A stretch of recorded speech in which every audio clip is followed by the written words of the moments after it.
Peter Crimmins, WHYY News. It's 4:35. This is WHYY.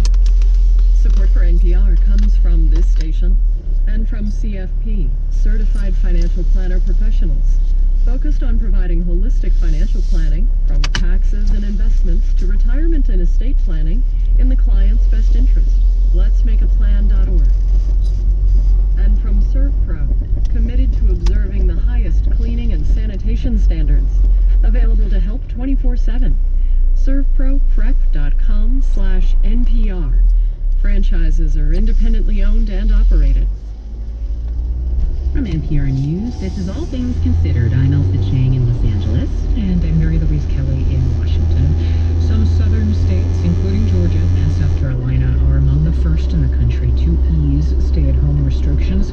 Governors in those states want to get people back in business and back to work. That is despite factors that make the South particularly vulnerable to the coronavirus pandemic. And there's no regional cooperation among leaders on a strategy to combat the virus. NPR's Debbie Elliott reports. Pressure is mounting on Southern governors to get their economies back up and running. Outside the Alabama Capitol this week, a few dozen protesters drove around demanding to get back to work.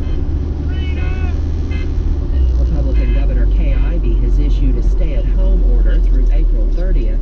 Paralegal Melissa Kirby from Athens, Alabama, says she's had enough. I admire and respect Governor Ivey, but I think if she was worried about safety, she could let the people who are actually in danger self-quarantine, wash your hands more, but to force businesses to shut down, that's not her.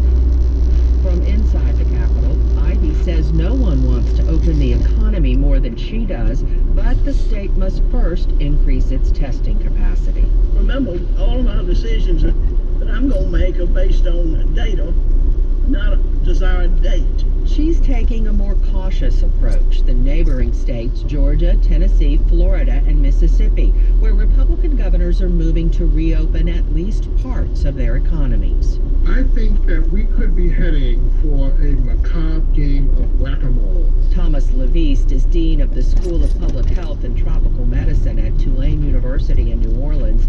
He worries that Louisiana, an early hotspot for COVID-19, could see a resurgence in infection as surrounding states ease restrictions.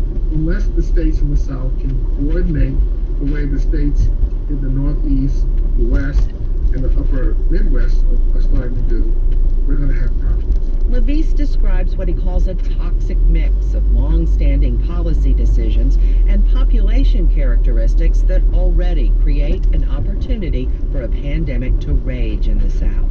He points to high poverty rates, large numbers of uninsured residents, lower minimum wages, and general health and well-being measures. The South is the epicenter for health inequities in this country. We call the South the stroke belt, higher rates of all chronic conditions. Conditions like high blood pressure, diabetes, obesity, and kidney disease, all showing up to be factors in COVID-19 deaths. Another disturbing trend is the high proportion of cases and deaths among African Americans. The early evidence of that is from Louisiana, where the death toll has now surpassed that of Hurricane Katrina.